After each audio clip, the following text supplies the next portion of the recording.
I never thought being a mother could wear me down the way it did. My name is Rachel Miller. I was 39, living in a quiet suburban neighborhood in Ohio, raising 3 kids, working part-time at a grocery store, and trying desperately not to lose myself in the chaos of everyday life. Every morning felt like waking up just to survive the day. I wasn't living, I was existing. I loved my kids more than anything, but there were days I looked in the mirror and couldn't even recognize the woman staring back at me.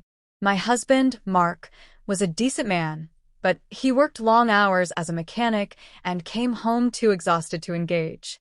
Our conversations had dwindled down to grocery lists, bills, and who was picking the kids up from soccer or piano. Our love had quietly slipped away in the dark of exhaustion and responsibility. There were no arguments, just a growing silence that echoed through our home like background noise we were all used to. The kids, Ben, 12, Abby, 9, and little Charlie, just 5, were my whole world, but that didn't mean it was easy. Between school drop-offs, lunch packing, laundry mountains, and homework drama, I felt like I was being slowly swallowed by a life I hadn't really chosen, but just drifted into. Then everything changed on a Thursday afternoon. It had started like every other. I had just finished folding the 5th load of laundry and was about to scrub dried pasta off the kitchen counters when I heard a knock at the door. Confused, I opened it to see a woman I didn't recognize, holding a clipboard and wearing a bright orange lanyard. "Hi there," she said with a cheerful smile. "I'm Susan from KindCore Foundation. Did you sign up for a self-care mom raffle a few months ago at the community fair?" I blinked. I vaguely remembered Abby dragging me to a booth while she stuffed her face with cotton candy. I must have filled something out. Yeah, I think so." "Well," she grinned, "you won. A full weekend retreat. No kids. No chores. No cooking. Just you, a massage therapist, a yoga coach, and 3 nights in a lakeside cabin with hot meals and 0 responsibilities. Everything's paid for."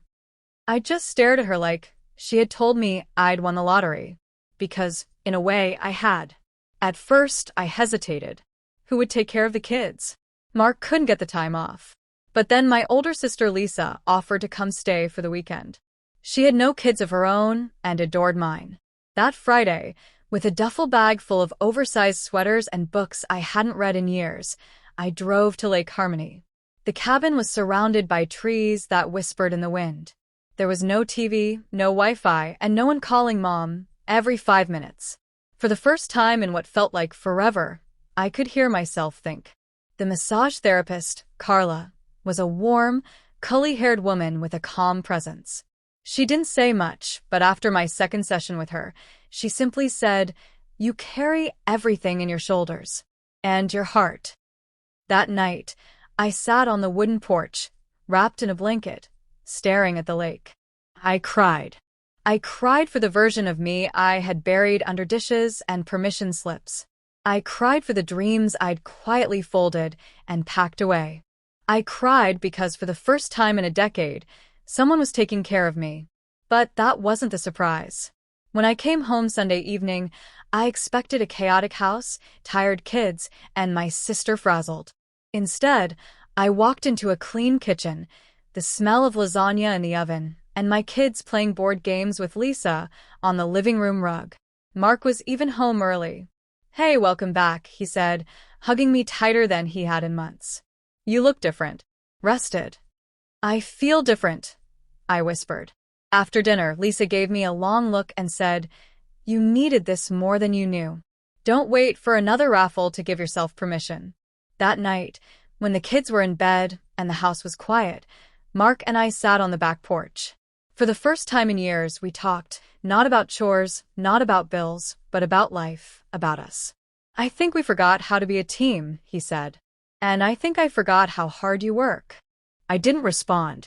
I just looked at him, really looked. He wasn't the man I married, he had wrinkles and gray at his temples, but maybe I wasn't the girl he married either.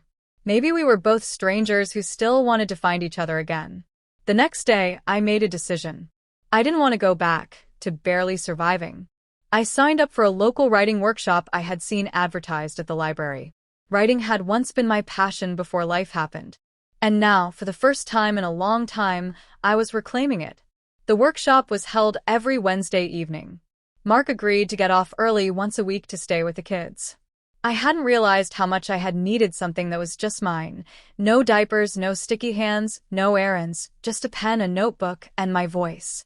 One night after class, I read aloud a piece I had written about motherhood. The instructor, a tall, older woman named Helen, looked at me and said, "You have a gift. Don't stop."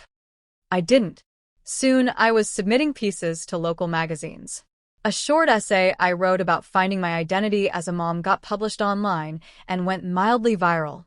Comments poured in from women who said, "I felt this," and "You wrote what I've been afraid to say."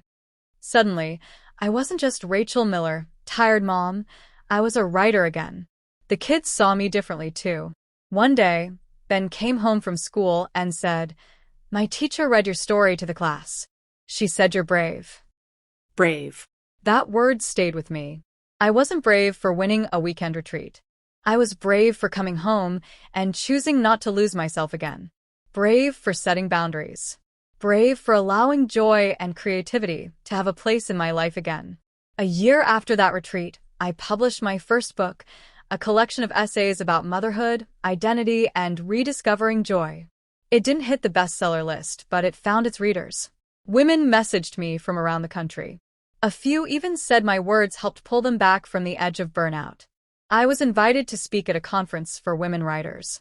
I stood on a stage, knees shaking, and told the story of the tired mom who once cried on a porch by a lake.